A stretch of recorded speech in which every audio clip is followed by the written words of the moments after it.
When the Italians are beating you at entrepreneurship, right, you know you're doing something wrong. Andrew Barclay did not take the conventional path. He skipped university, took an apprenticeship in Hong Kong, built his career in New York before founding Yopa, a property startup. He has seen how policy can either make or break businesses. What is an ondom? You just said it yourself, right? Like, you know, it's a silly word, confusing, sounds a bit like condom. And how wrong decisions can destroy a powerful arm of the economy. The hospitality industry is so much more valuable to this country than it's given credit for, and it's probably the single biggest industry that is consistently whacked with regulation and taxes in just the most unfair way. He maps out the ignored voices in the economy and how they can move Britain forward. OnlyFans pays more tax than all of the British fishing industry put together. Great that OnlyFans was started and it pays 100 and something million quid in tax, but also you don't want the future of the British economy to be OnlyFans. Hold on a minute, like, Hong Kong is essentially our British creation. Hold on a minute, America is as well. We don't want to be America, right? There's a lot going for this country that Hong Kongers and Americans don't have, humour being one of them, right? So like, we really don't want to. Make sure you subscribe so we can continue to get bigger and bigger guests.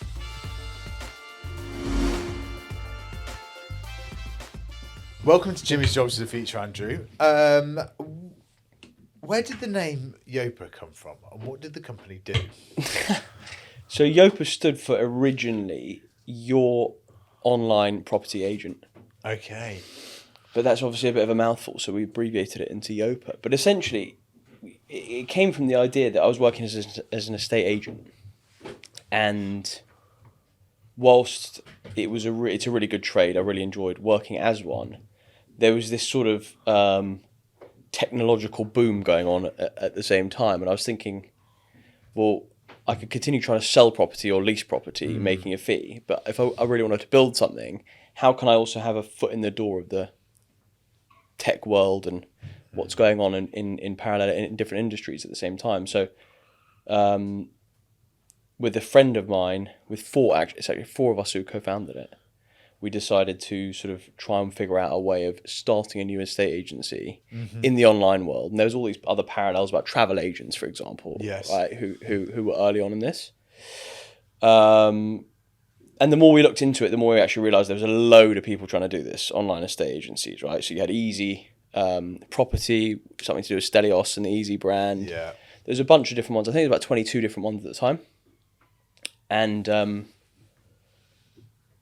And essentially, through naivety, we thought it would be a good idea to be the 23rd company to try this.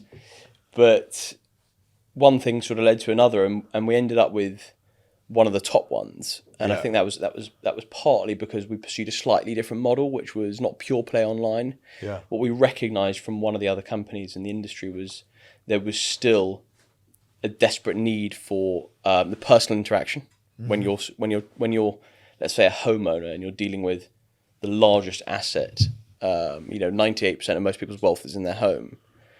You don't want to necessarily transact pure play online. You still want to have someone who feels trusted. And there was a company out there that was doing that already, and we thought actually of the 23 of us who are doing it, they're the only ones who we think have got the right model. So let's adapt and integrate that offering into our platform.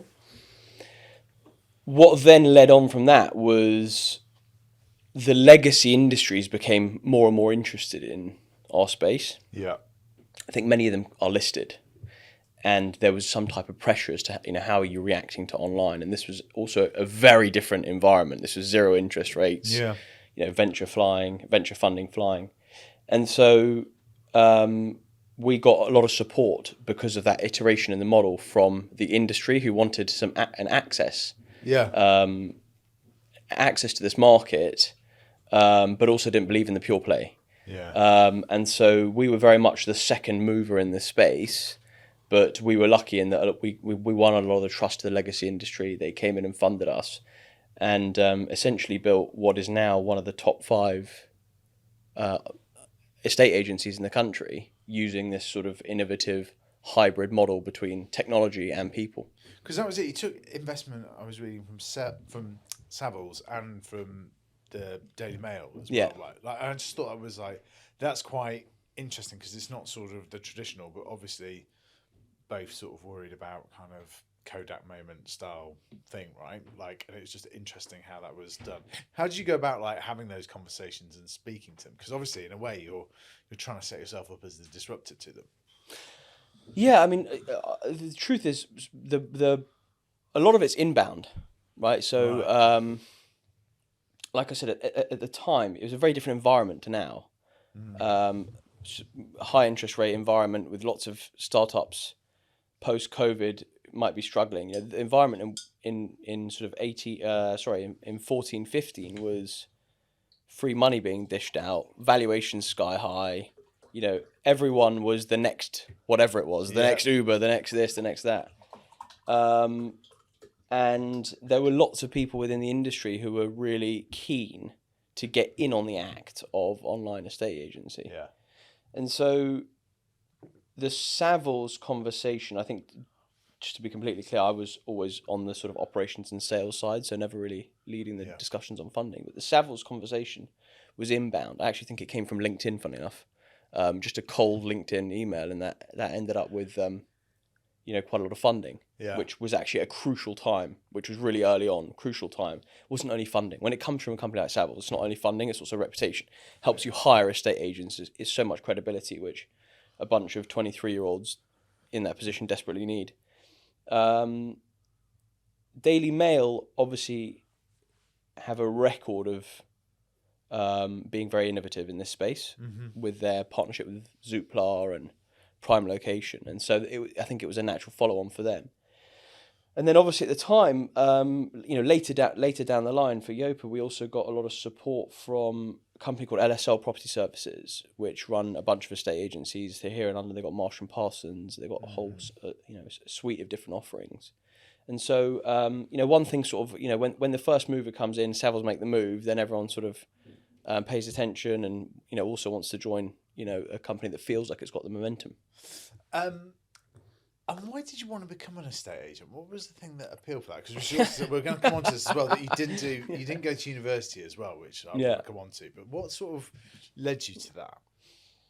So it's a good question. Estate agents are the least liked industry in the country, aside from traffic wardens. So it's a good question. The truth is, I've just always been interested in estate agency. I can't quite explain it, but I've always been interested since a young age.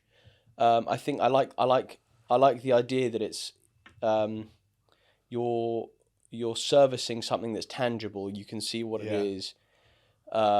It's a people's business, and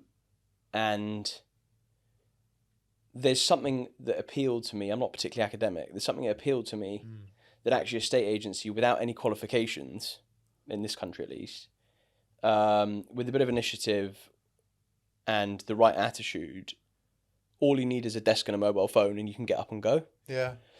And on top of that, because it's sales, you essentially eat what you kill. So, it's very accountable. You're very accountable to yourself and your own performance. And I think there's something that I found very appealing about that. Why do you think it does have a bit of a bad rap, though? Well, I think a lot of that's for good reason, because there is quite a lot of in this country, it's not viewed in the same way as it is in other countries. Let's say in America, where you've got much higher commissions. Yeah. But at the same time, that also means you have a much greater appeal to talented people to go in there, to take it seriously. They take not only the commission's greater, but they also take a greater portion of that commission, the individual.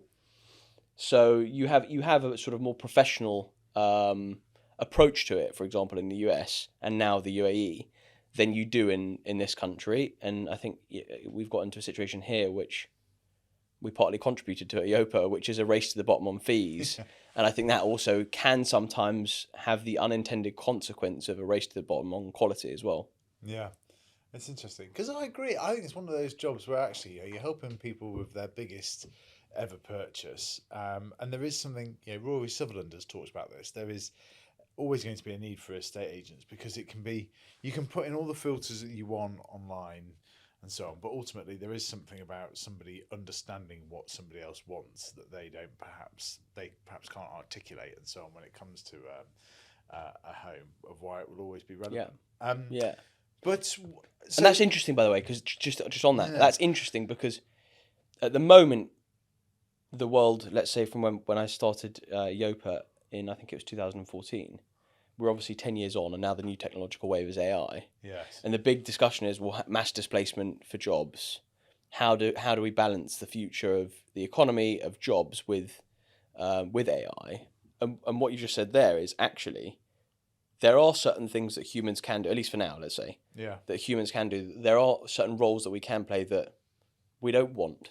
Customers don't want AI to sort of erode away. And so actually the lesson there is that if you can combine the two, get people trained up with technology, right, and get businesses trained up with technology in a proactive way, there is actually a future for jobs to be created. Oh yeah, it's true. I also think somebody, when I was buying my first place about 10 years ago, I remember a colleague saying to me, like, when you know, you'll just know. And it really stuck with me that all the houses that I've bought since then, it is like, actually, you kind of look back and think, yeah, I did kind of know within 4 or 5 minutes that I really wanted this one and so on. It's kind of, it's just like, I can't see AI being able to sort of do that and so on. Well, it's not just so it's houses, but also I worked in office leasing as well, and I can tell you where technology really struggles to add value is if you go around a house that on paper let's say it's 1,000 square feet and it's on a road, on a corner plot, let's say, and you've got an identical one on the opposite side of the street. One of them absolutely stinks and the other one doesn't. I can promise you that's going to make a difference to price, but tech can't pick that up, right? The other, for another example, is if you've got an owner that's got a really specific requirement as to how a deal needs to be structured. They need, 4 months to move out instead of 2 months to move out. That's going to make a difference, right? Yeah. And that's the type of stuff, that's a nuance that only a talented or skilled agent can come in and help negotiate. And so you left school, didn't go to university, and went to Hong Kong instead. Yeah. What appealed about Hong Kong? Hong Kong, at the time, crikey, it's not that long ago, but a lot's changed. Yeah. At the time, it was a different place to what it is today, and to be honest, I haven't been back for a while, but I understand it's very different now. But back then, Hong Kong was a very, very exciting place. It was familiar in the sense, coming from the UK, you drive on the same street, there's lots of English signs, so you had that familiar sort of familiarity to it. But there was also something exciting about Asia. And just to be clear, it wasn't some sort of grand plan. It was just that I got an offer for an apprenticeship there, in a state agency in Hong Kong, and thought I should take that opportunity. I mean, a lot of the reason why people do go to university is to sort of have that change of scenery, to get away from home, to have a different experience. I wasn't particularly academic, so the idea of going to university wasn't really something that I considered. I wasn't very good at many subjects apart from business studies, and so I just wanted to get into work quickly and start trying to make money, do transactions, learn about the industry that I wanted to go into, and this opportunity opened up, which then led to the same type of opportunity in New York, and so that was a great placement basically to start my working career. It must have been cool working in Hong Kong and New York in the early part of your kind of career. Where do you think you'd be going now? I mean, I was going to say a young Andrew Barclay. You're still pretty young anyway, but like, where would sort of an 18, 19-year-old Andrew Barclay be looking to go to? I mean, the sad truth is it's not Hong Kong, right, anymore. It's pretty terrible what's going on there, and it doesn't have that appeal anymore, the global appeal anymore, which it did back then. I think the truth of the matter is a lot of the places at the moment.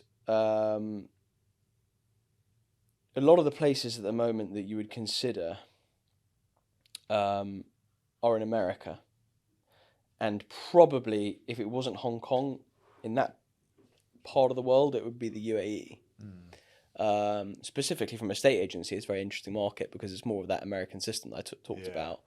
But, you know, when I was in Hong Kong, I was spent a little bit of time ducking around mainland China as well, like Shanghai, within the company that I was working for.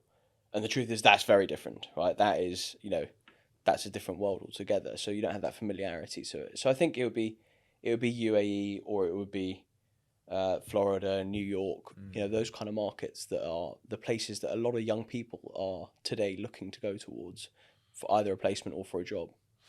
And tell us what you've been up to a bit more recently, because we first kind of came across each other about a year ago or so when you did the British Entrepreneur report for Onward, which I found very interesting. But yeah, you're kind of coming a bit more into the kind of public policy world. Yeah, so I did the British Entrepreneur with Onward, essentially to analyse all of the. You hear a lot from politicians in Westminster about business, supporting business, or we're doing this to support business, but it's kind of always grouped together under one banner that I think is so much more nuanced than in the way it's talked about. And what we really wanted to do with British Entrepreneur is map out the different types of business people there are in the country. What do they feel? What do they need? What are they missing out on? On top of that, the future entrepreneurs, people who are in a job at the moment, who are thinking about starting a business or one day have that desire to go into partnership with a friend and start something, and what they're concerned about and what they need to feel in order to make that step. And so the British Entrepreneur took about a year to do, and we spoke to all different groups of people and in these different categories to come up with ideas and policies that would help people with businesses expand, help people who are in jobs who want to start a business make that step. But also there are lots of people out there who just have no interest, and that's completely fine. Probably shouldn't be doing business policies for them. Yeah. But in order to target those two groups of people, when it comes to growing the economy and it comes to supporting business, I thought that by doing this British Entrepreneur report, we could sort of provide something valuable to those creating policy by actually sort of trying to get them to focus on the categories that really matter. And what were those categories, and what did you learn from doing the report? So the first thing I did learn from the report, if I'm honest, was the first few rounds of doing the report. It was incredibly focused. The people that came up in our focus groups and conversations was incredibly focused on London or Southeast tech communities. Yeah. And it was a real battle to get that, to make sure it was much more geographically diverse, but also industry diverse. And I was super keen to have people from hospitality specifically in there, because I just think the hospitality industry is so much more valuable to this country than it's given credit for. Yeah. And it's probably the single biggest industry that is consistently whacked with regulation and taxes in just the most unfair way. And if you think about the vast majority of people out there, a lot of young people, their first job, their internship, their job on the weekend is through hospitality. And a bit like a state agency, it's one of the only industries where you don't need any qualifications, you need a little bit of training, and with the right attitude and effort, you can go from the very bottom to the very top in a record amount of time. Right? You can go from being a busboy to a maitre d' pretty quick if you're good and you work hard. That is something we should encourage, right? So I was very keen in the British Entrepreneur to include that and speak to them. We don't think of it as much of a career here.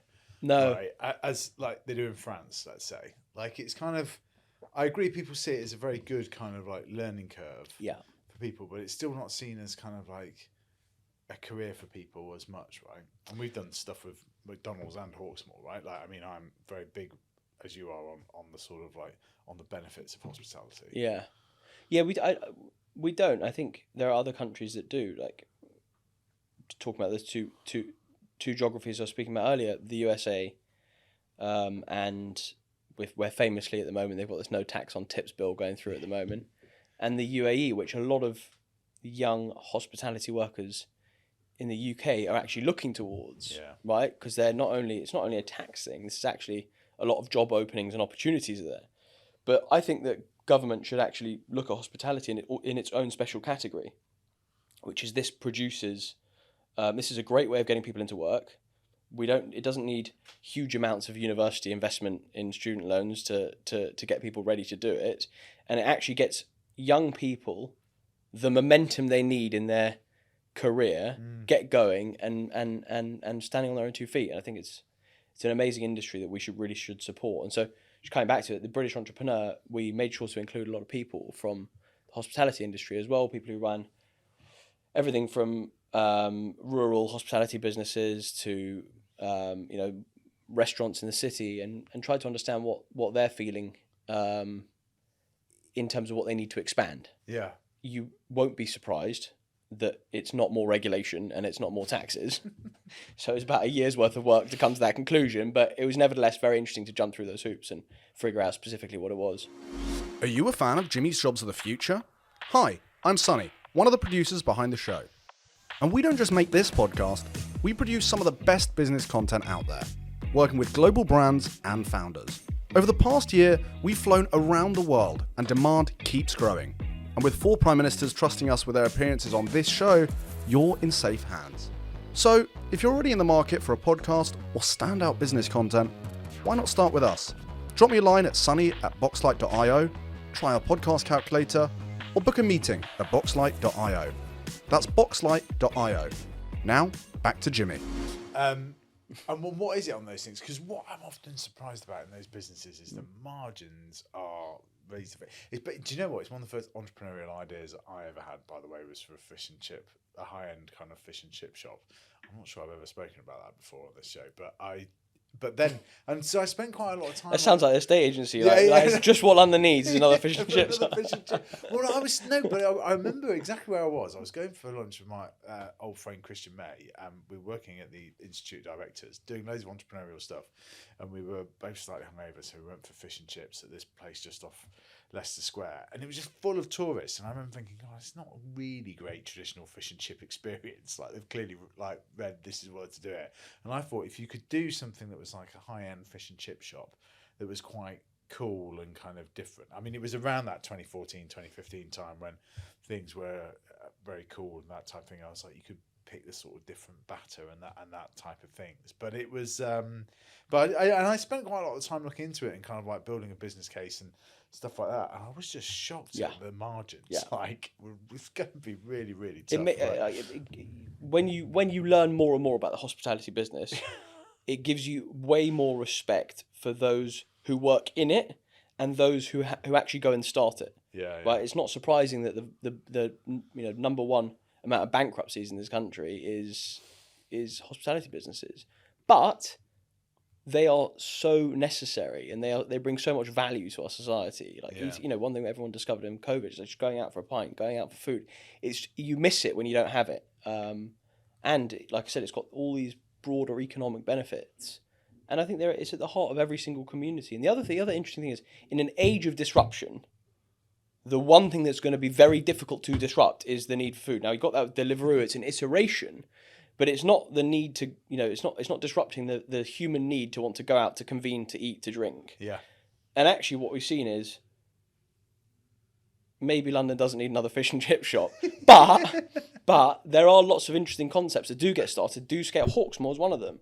Yeah. Wingstop in the UK was just sold to a private equity firm. Yeah.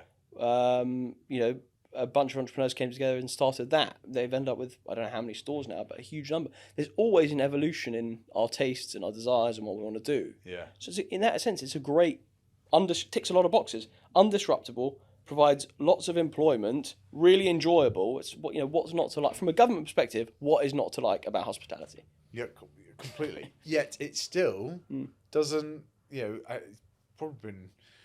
Don't want to get too political about it and whatever, but it's probably been one of the hardest it's been hit by the Labour government with the NICs increase, but also the dropping of the thresholds as well, national minimum wage, business rates, etc. They've been really clobbered after Brexit and Brexit being partly a challenge, but also the pandemic as well.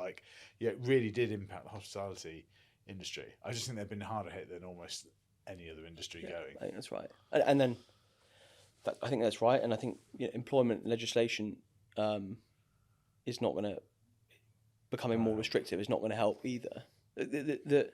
And that's what I think the interesting thing. I mean, I didn't do this in the British Entrepreneur because that wasn't the purpose for the report. But I think there is a piece of work that could be done, which looks at the value the hospitality industry provides the whole of the country. That is far more than simply paying tax. Yeah. And actually, the case here, could even be, in so many ways, we subsidise so many things, right? And the big debate in the past couple of days is welfare reform, right?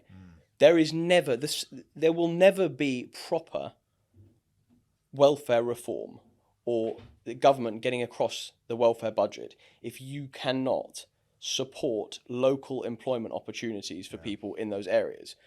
What is one of those industries that can is hospitality, right? I mean, there are other ones, but hospitality is one of them. If that's not worth supporting, maybe even subsidising some capacity, I don't know what is. Completely. And what did you find? What else about the actual report writing? Because it's one of these things where you talk about sort of not being academic and whatever, but policy is often decided in quite sort of wonky, academic, partner with a think tank, etc. Yeah, it was interesting. I mean, I've never done it before, and was lucky to work with a lot of people who could bring that sort of academic approach to it. It was long. It was a long process. It was really detailed, and you can see the difference between having an idea as an entrepreneur or someone coming out of politics, and then trying to turn it into an actual policy or detailed report. You do understand what policymakers or politicians, the considerations they have to make. How do you pay for certain things? How are you actually going to cost it? That's something that's not always thought of when you're saying this is what government should do. Definitely. And so writing a report with Onward sort of gave me exposure to actually, you can't just sort of wave a wand and say this is what government should do and don't really have to think about how you pay for it or how you can implement it. So it was interesting from that perspective. And it's also led you to Land of Opportunity. Yeah. So talk to us about that and how that's all kind of operates. So Land of Opportunity essentially is come about as partly because of that, but also partly, like I said, by working in Hong Kong and New York, which was really interesting from a personal perspective. But it sort of planted the seed in my mind that, hold on a minute, like, Hong Kong is essentially our British creation. Mm-hmm. Hold on a minute, America is as well, right?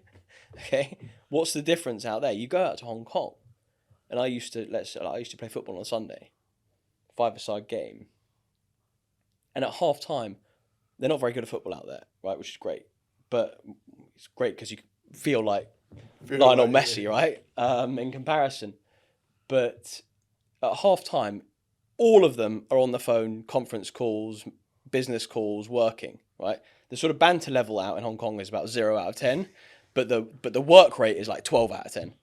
Go over to America, it's pretty similar, right?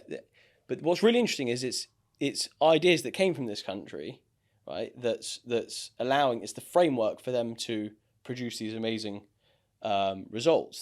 This very enterprising attitude. You can't help but think, coming back to Britain after that experience, you come back raring to go, and it's slightly more sort of European in our mentality. We've become a little bit more laid back. We've still got that system, but it's a little bit more laid back.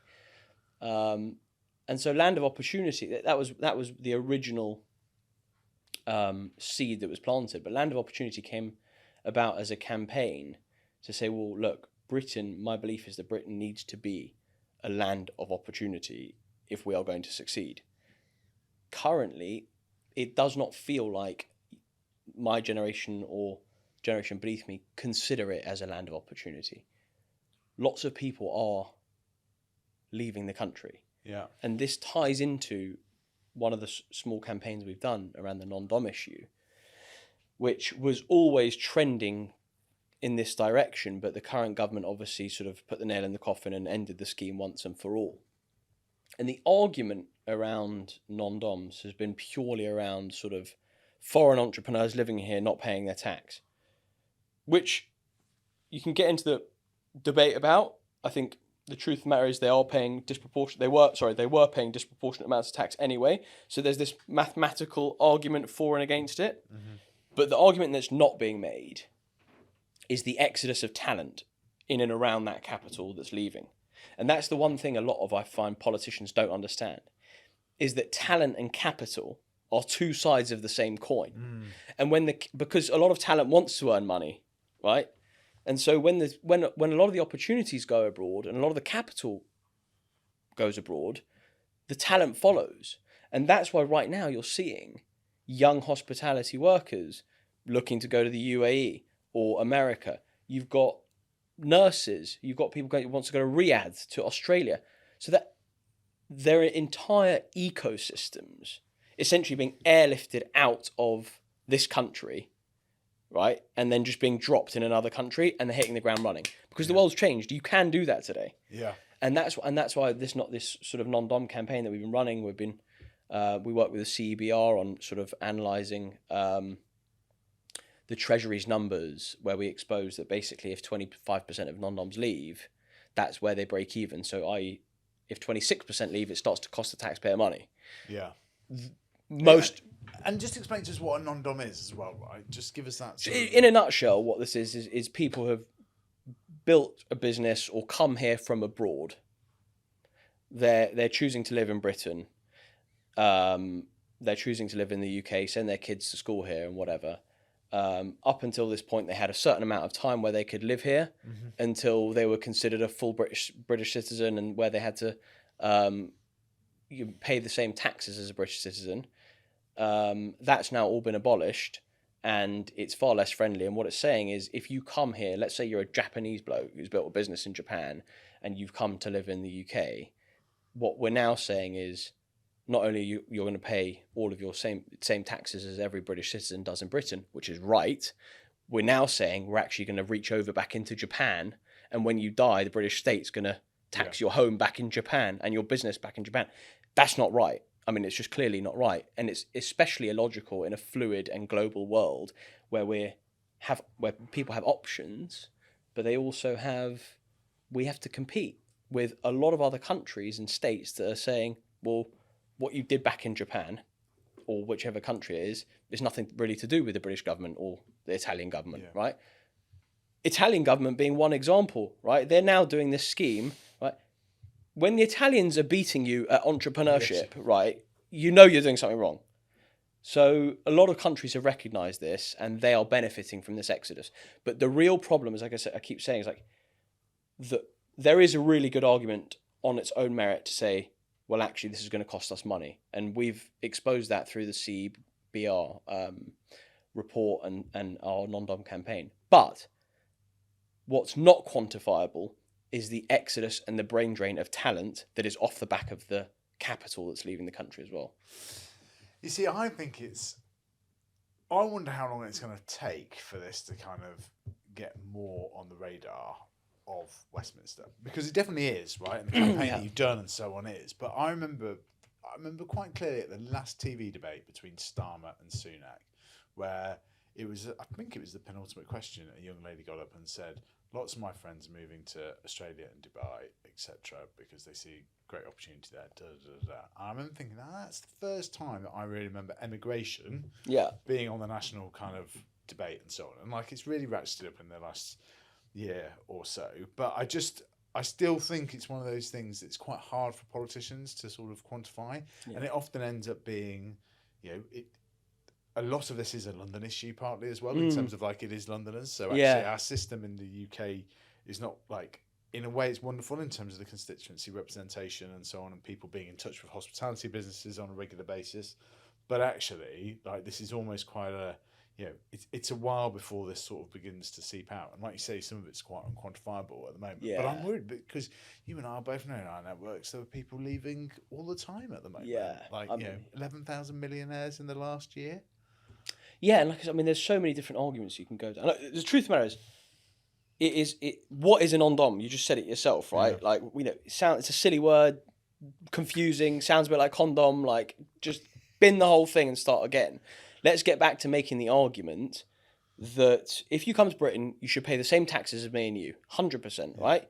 But if you've built a business in a different country and you've got your family home in a different country, it's got nothing to do with us. Like, why would we handcuff ourselves to the second point is, if you think about the value to the taxpayer for us, just 1 second, let's say from a business perspective, okay?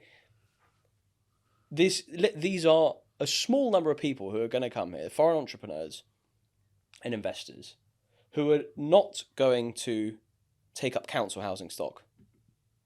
They are likely not going to send their children and take up state school places.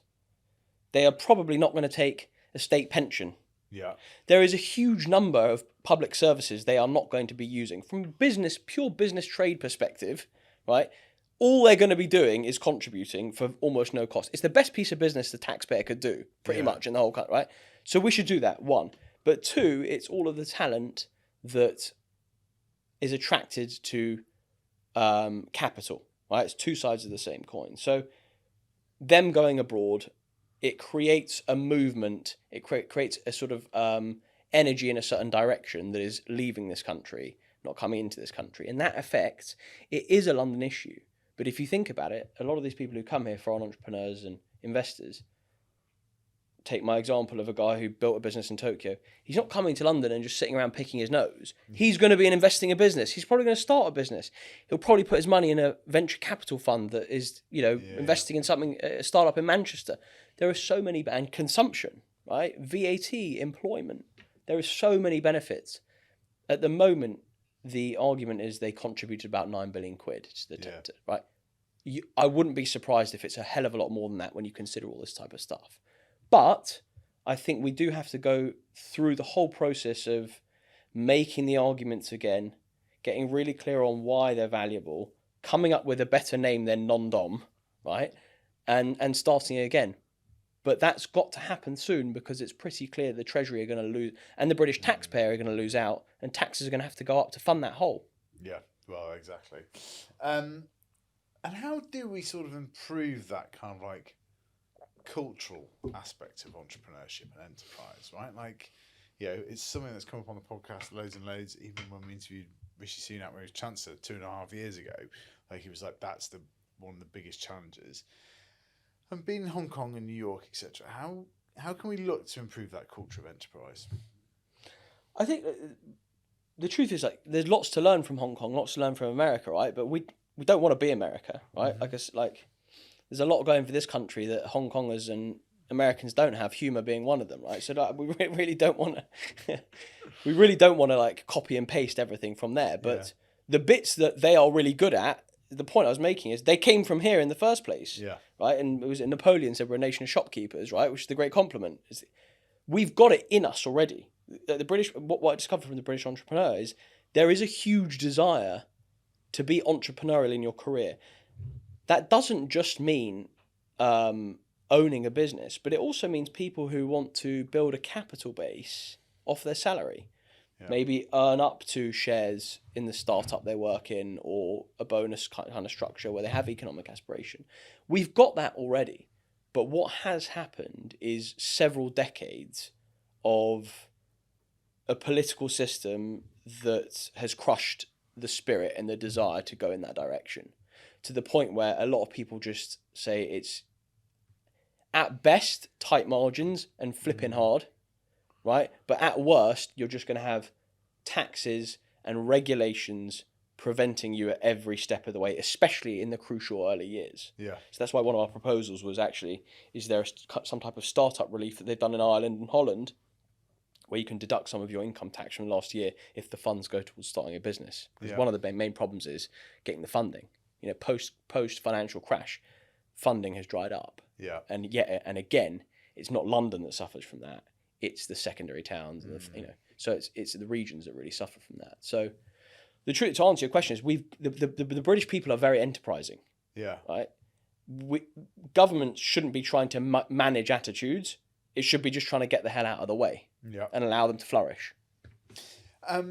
It's one of the things that I sort of slightly struck up by in the kind of Conservative Party leadership elections over the last few years, like the sort of more entrepreneurial business people with backgrounds have not particularly fared that well in the various contests. Like, but it's like, sort of Jeremy Hunt, Nadeem Zawahiri, like, Sajid Javid to an element as well. Like, these had all got sort of like quite business entrepreneurial backgrounds. Yeah. And yet actually none of them did well in the Conservative leadership either. That's obviously it's not the kind of only reason, but it did just, I just think it's a funny thing of where we don't, even in the Conservative Party, the sort of culture of enterprise is perhaps not held in as high esteem as it once was. I think there's an important distinction there.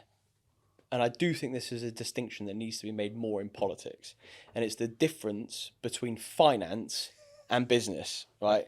And there is a lot, and there's no just, London financial services, our whole economy is a financial, it's based on that. But, the City of London is something to be very proud of. And I really don't believe that you level up by leveling down anyone, right? So, big fan of the City of London and London finance, circles, but it is so often misinterpreted as business, right, and entrepreneurship, and it's not. There is a very big, and that's what there is a very big difference between the sort of hedge fund traders in the three-piece suits that play a really important role in the economy, but they are not small business, and they are not your hospitality owner that has to deal with an absolute nightmare on a daily basis, who's not picking up a 2% management fee. Right, it's a very different thing altogether, and I think that actually what the Conservative Party and all politics doesn't have is enough of proper small business owners and entrepreneurs that are the backbone of the economy. I think that's something we could do with a lot more of. I don't think there's a single Labour MP that's run a business. Really? Like, I don't think there is. Like, I mean, and to be fair, the Labour government have been very good at kind of bringing in entrepreneurs from other, like elsewhere in the government. So you've got like, I made this point before, but James Timpson, Poppy Gustafson, Alex de Pledge, Matt Clifford. So they're doing quite well at that. But I also think it's interesting that I don't think a single Labour MP has run a business, and I think that is a problem because you just don't intrinsically understand it and so on. And actually, I think one of the things that I think is good about America is often the transparency of taxes and where taxes come in. Like I find it intensely frustrating when you're in a state and you go to the till and they put on the kind of VAT kind of equivalent sales tax. But I do think that stuff makes difference. And actually, if people had a breakdown of their hospitality bill and saw where everything goes and realised the margins, that would also make kind of a big difference. Yeah, and the other thing, by the way, just on your point about business entrepreneurship experience crossing over into politics, the other area where America do it well is you have some seriously accomplished people who go into government, and that's their political system. I'm not saying we should change our system. Where I do believe in the accountability of the House of Commons, and I don't necessarily think that you should. It's not necessarily worth changing that simply to get more business people into politics. But I think getting more entrepreneurs or small business owners to stand as MPs would be a great development. I mean, the one thing I would say is at the moment in the Conservative Party, Andrew Griffiths, who launched the British Entrepreneur with me, he's the one. He's someone I would say actually, where he's had a career as I think he was chairman of Just Eat, ran Sky, COO, CFO. That's the one example where you've got someone with a phenomenally accomplished business career in the American style coming into British politics. But like you said, the whole of the Labour cabinet is essentially a public sector cabinet. And what I fear about Timpson and Poppy Gustafson, what I do fear a lot of the time with politics, having a little glimpse of it up close, is are these people there simply to give the leader at the time a bit of credibility? And my conclusion of all of this is that this vision and this philosophy has to come from the very top itself. Right. And simply having a business secretary who's worked in the city for a bit of time or whatever, it's not good enough. You've got to have a prime minister who understands, if they haven't lived that experience themselves, who understands it deeply, that exactly what you said, that thin margin, sweating, constantly stressed mentality. I think Elon Musk, for example, said starting a business is like chewing glass and staring into the abyss, right? And it's if you start a business, you know exactly what that means, right? It's like that sort of constant panic, and that probably by the way, never leaves someone who starts a business or who owns a business until they sell, regardless of how successful it is. Like worrying about payroll, worrying about the next quarter, worrying if it doesn't go so well, where are you going to get the funding, all that type of stuff. I think the Prime Minister himself or herself has to understand that. And we haven't really had that, I don't think, for a very long time. No. Yeah. Well, I don't think there's ever been a Prime Minister that's run a business kind of before, successfully or not. I mean, Jeremy Hunt had done, Chancellor, so like, that's probably sort of the closest. But well, I mean, it's not in recent times, but the two examples, I think that Margaret Thatcher hadn't. Yeah. But for some reason understood it. Maybe it was this. Maybe it was her dad who ran a small business. She clearly felt it. It wasn't intellectual. It was a feeling that she understood. And I think also equally, to be fair, Tony Blair really was very supportive of. It's not corporate. It's the entrepreneur itself, and that's all too often our politics misplaces business as corporate, and all of our regulations and all of our taxes and a lot of the time the support for business is actually support for corporate multinationals, and it's disproportionately affects the small entrepreneur, the future entrepreneur, the small business owner. Yeah, I mean, I think Blair is a fascinating character on this. I mean, obviously we did him in the podcast earlier this year, and so I spent a lot of time reading about him and his background and so on. And one of the things that actually really stood out was that kind of like real sort of aspirational side. And I think Thatcher had it as well, that understanding that people want to get on and better themselves, and whether it's the extension or the conservatory and so on. And I don't think either party has had a leader quite like that. That just, like you say, it's kind of understanding it in their core about what people sort of want to achieve and kind of want to get on. It's it's kind of fascinating, despite the fact that neither of them, like you said, had run businesses. They understood why people wanted to do it and to better themselves, etc. It's really interesting. It's understanding. That's the point. It's like I don't think for a minute that everyone needs to be an entrepreneur. Not at all. Everyone's got a value in. Sorry. Everyone's got a value in society. Everyone's got a value in the economy depending on what role they want to play. You can't judge which one's better or worse. Yeah. But the facts are, some people want to be business owners. Some people want to have a share of a business. Some people want to work for a business. But, and it doesn't necessarily mean you can't understand the other if you haven't lived it. I'm not saying that for 1 minute. But you do need people in charge who deeply feel what that is. Yeah. Whether they've lived it or not. Now, most of the time that feeling's going to come from having lived it, but sometimes there are brilliant people like Mrs. Thatcher or Blair who understand it. Since then, like you said, despite having lots of people who have climbed the corporate ladder in and around Parliament, it doesn't come across that people were that passionate about the life of a small business owner. Completely. Yeah. Now let's talk about like one of the things, a couple of things that you have background in. Obviously, property that we've spoken quite a bit about this far as well, but also you're involved with kit and kind of future of office design as well. Lucy's been on the show a long time ago, a long time before we had our own sort of office studio and even videoed it, etc. How do you see the future of the high street and the office kind of playing out? Like, you're somebody who's deeply invested in both of those things, and they perhaps interact more than people give credit for at times. What do you think the kind of future of the office is? Well, I think, so I got involved in KIT, which was started by Lucy and Steve in, I think, end of 2018. And I knew them from Just Park, which was a company recently that sold as a parking app. Yeah. And the reason why I knew them is because I was constantly trying to poach people from Just Park back in the day, because we thought, these guys know what they're doing when it comes to tech, a lot more than we do, so we should just try and nick them all. So we didn't manage to do that. I was an investor in Just Park. I was but that big crowd fundraiser I did, I thought was so... That was a real kind of... Because that was 2015, wasn't it? That was a real symbolic moment of kind of London tech startup scene. Like, it was them and Monzo and Pack doing it at the time. Like, it was a real sort of, It was a great time. It was a great vibe. So essentially that's exactly it. We sort of started Yopa and we were like, we don't really know what we're doing at this moment in time when it comes to technology. And these guys do, so let's just try and poach loads of the people. It didn't really work out, but struck up a good relationship with Lucy and Steve. And then when I exited out of Yopa, in a secondary transaction, essentially Steve and Lucy were looking to start their own thing, so I agreed to sort of become a founding shareholder, and a founding investor, and then eventually about a year later a director of the company. So that's my sort of involvement with Kit, and they've been on a really interesting journey. Obviously, they started a business in 2019, several months before it essentially became illegal to do their very business, right? So I'm not sure there's a worse business apart from airlines to have been in, right?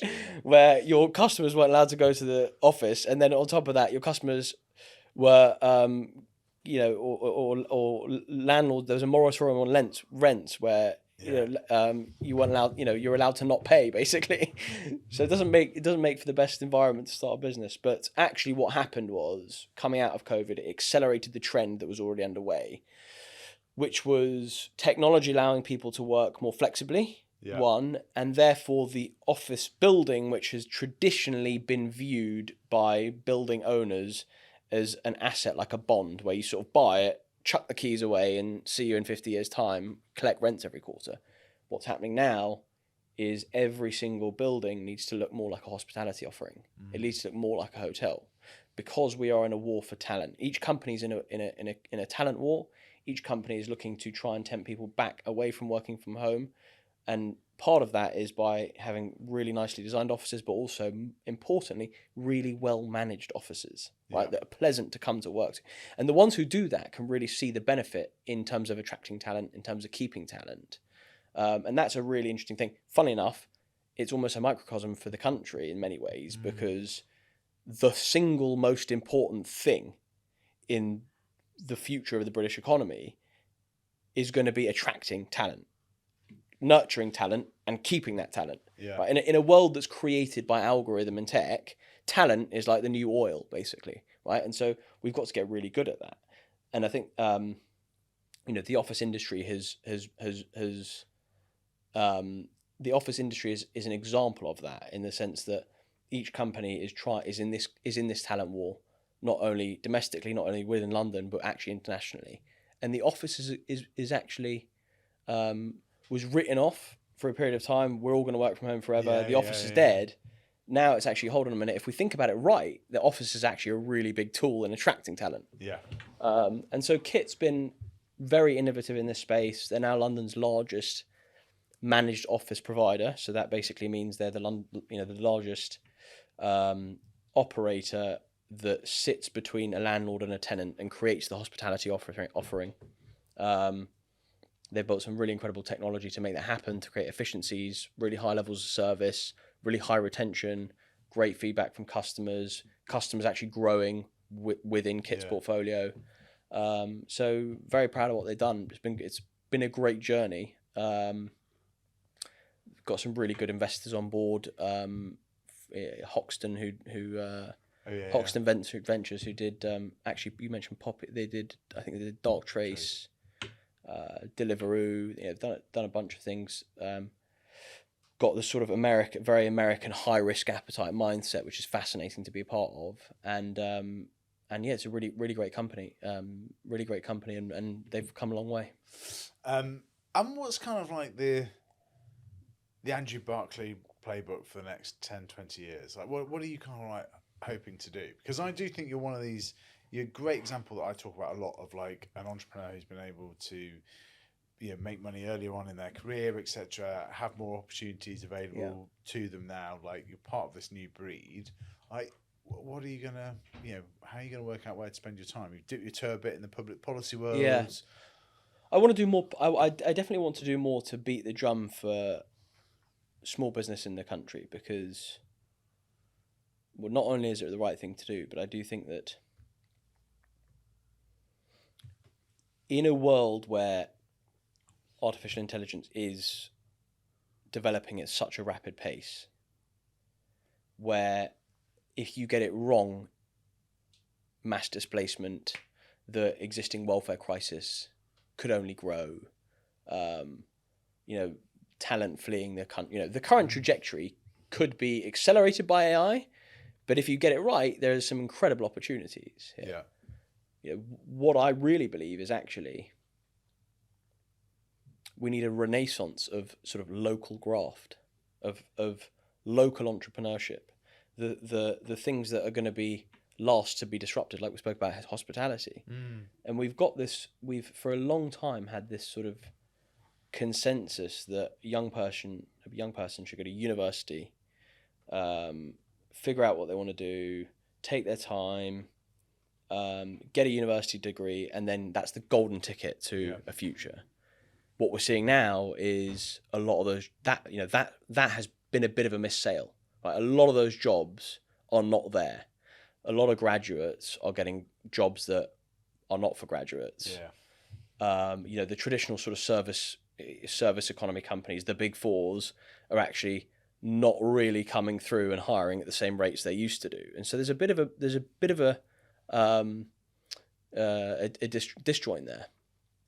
I think the answer to that is more people developing skills early on through technical colleges or through other type of apprenticeships that are good for local communities, that are going to be really necessary for a long period of time, right? Maybe mechanics, construction, catering, fishing, all types of different jobs that we could be training people up to do. That are entrepreneurial, that are British, that are British entrepreneurial stories that we don't currently have enough of an emphasis on. And so that's kind of something I want to spend a lot more time doing public policy on, trying to explore how we can encourage that, how we can support that, and let's see where that goes, right? Let's see whether that's under the Land of Opportunity campaign or whether that's under a different movement.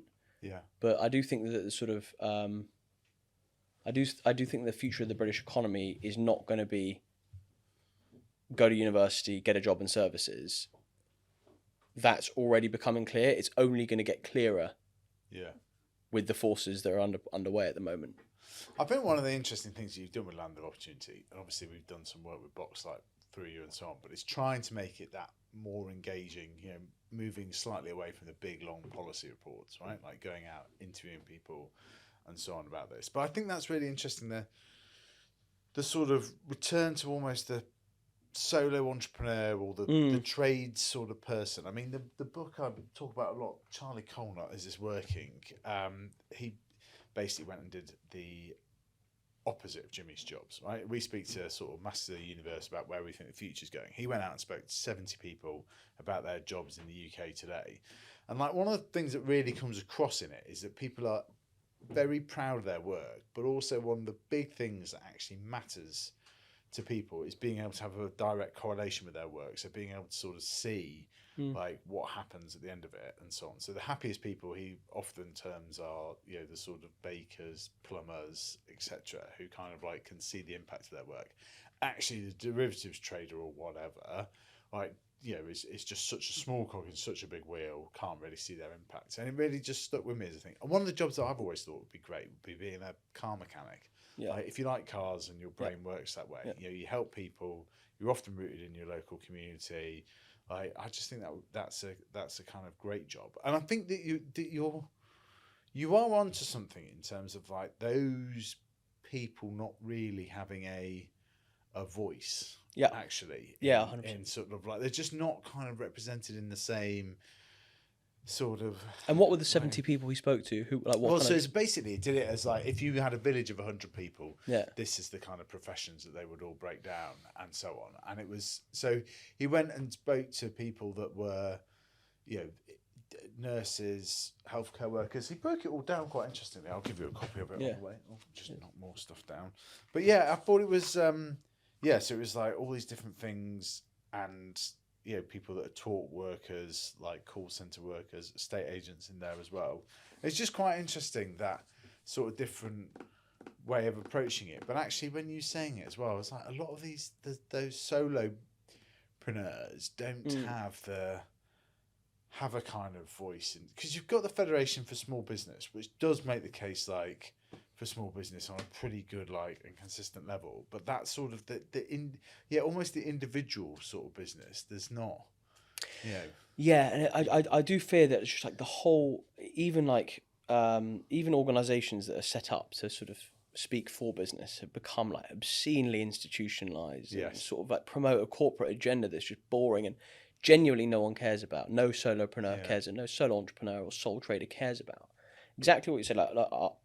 My trade is the second most unpopular profession in the country, right? So, I quite enjoyed it, right? I really enjoy it, and I love learning it. I still love keep up to date with the estate agency business. There are so many business, trades and skills out there. You mentioned car mechanic, which is, funny enough, a father and son engineer was one of the people in the focus group who did the British Entrepreneur. But there are so many of these, I don't know, for example, plumbing, right? That's highly likely to be undisruptable for a long period of time. Yeah. There are plumbers out there on 6 figures, massive salaries, right? Maybe they then also sub a territory out to someone else who they bring under their umbrella, run a little franchise network in a local area, right? So there are loads of these jobs out there that, like you said, they don't have a voice. Not only do they not have a voice, but that lack of voice is being reflected in the way our country is governed. All of our legislation, all of our taxes, when business is spoken about, it is solely through the lens of multinational corporations. To give you an example, OnlyFans pays more tax than all of the British fishing industry put together, right? Now, there's so many, you can unpack that a million different ways, right? Which is like, is that really the world you want to create? But on the other hand, great that OnlyFans was started and it pays 100 and something million quid in tax, but also, it's a little bit, you don't want the future of the British economy to be OnlyFans. But on the other hand, what does that say about British fishing? What we've done to British fishing, right? If you look into it, 25% of the quotas fishing quotas in this country is owned by one multinational Dutch corporation. Right? 95% of them, which are small fishermen, have 2% of the quotas. Right? So we really have done over the individual entrepreneur, the individual small business owner, who doesn't even consider himself or herself an entrepreneur, but they actually are. Right? But I think it's that romanticisation of certain industries and jobs. Like we do the same with kind of like British Steel and so on as well. Like it has a real sort of, I don't know. It has a real hold over our kind of national debate and so on. Which kind of industries do you mean? Well, fishing and sort of like steel, and I suppose those ones that we can sort of visually understand. And so on. I always remember thinking about this when I was in government and we were there's all this stuff happening around the fixed odds betting terminals and whether the stakes were going to be reduced from £100 to £2 and the sort of intense lobbying campaign that was going on all around it. And I remember I can't remember the exact figures now, but the sort of the gambling sector was saying that 15,000 jobs would be lost, and the Treasury's modelling was saying that sort of 7,000 jobs were going to be lost, etc. Truth is probably somewhere in the middle of it, etc. But I just remember thinking, if this was like any other industry, talk about this many job losses, we'd be talking about state bailouts and so on. But because it's kind of like gambling and so on, people don't quite get it, and like it just it's not. Whereas we talk about the fishing industry almost sort of ended up like dominating the final days of the kind of Brexit debate and negotiations. You just think it's such a kind of like small part of the economy, but it really creates kind of like romantic images, etc. It's just a funny, and I don't know what I'm not sort of particularly making a kind of point, or it's more just an observation on it, really, that there are definitely some industries and jobs which hold a greater sway over our kind of national debate. And I think the point, I suppose, is the mechanic, plumber, etc. has kind of slightly lost it. But I do think it is one of the things, if you look at what Reform and Farage are talking about, etc. I do think it is something that they are sort of tapping into. Yeah, but it's interesting. I mean, it is interesting because there's a balance, right, between optimizing simply for a country full of OnlyFans style companies will be great for our tax receipts, but equally you're not addressing the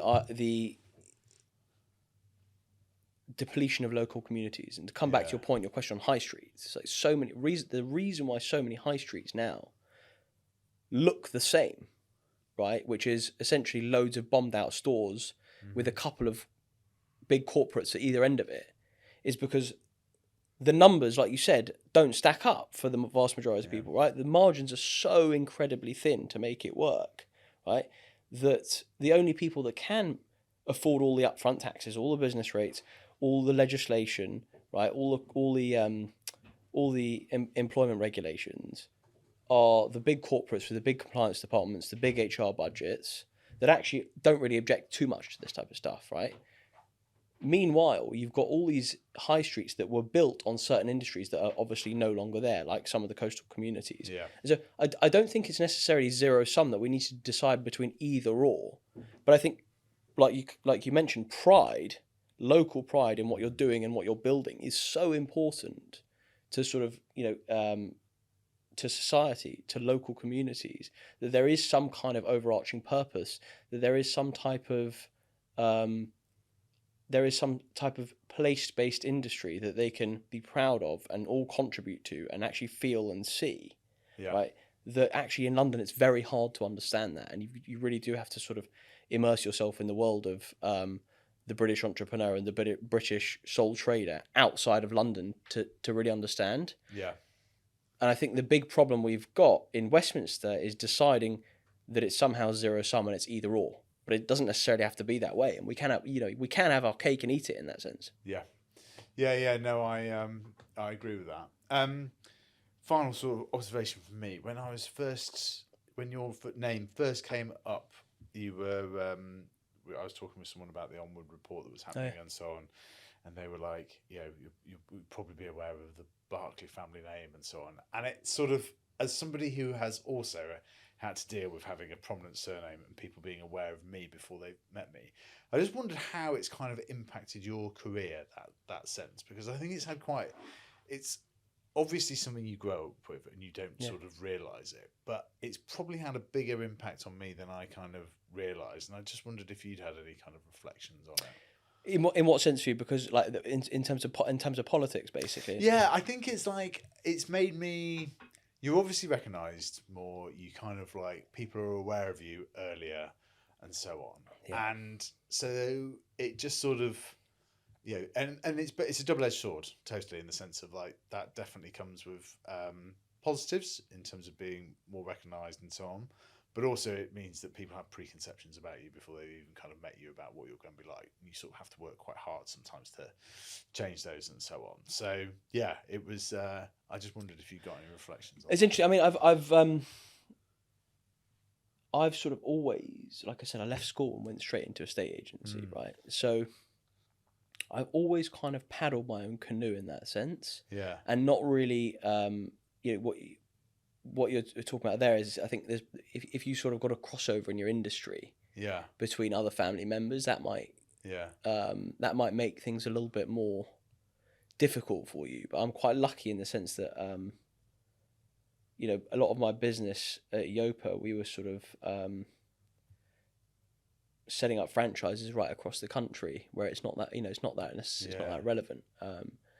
Do you think that was a conscious decision almost to do that and do something completely different? I think, to be honest, I'd like to say that there was a sort of grand plan to what I was doing in my career. Yeah. All I kind of knew that was I wanted to go into a estate agency, and then when I got into a estate agency, I really enjoyed it. And then I thought, well, actually, how do I do this in a slightly more scalable way? And it just sort of, fumbled into it all rather than any grand plan. But the truth is that I've always paddled my own canoe in that sense.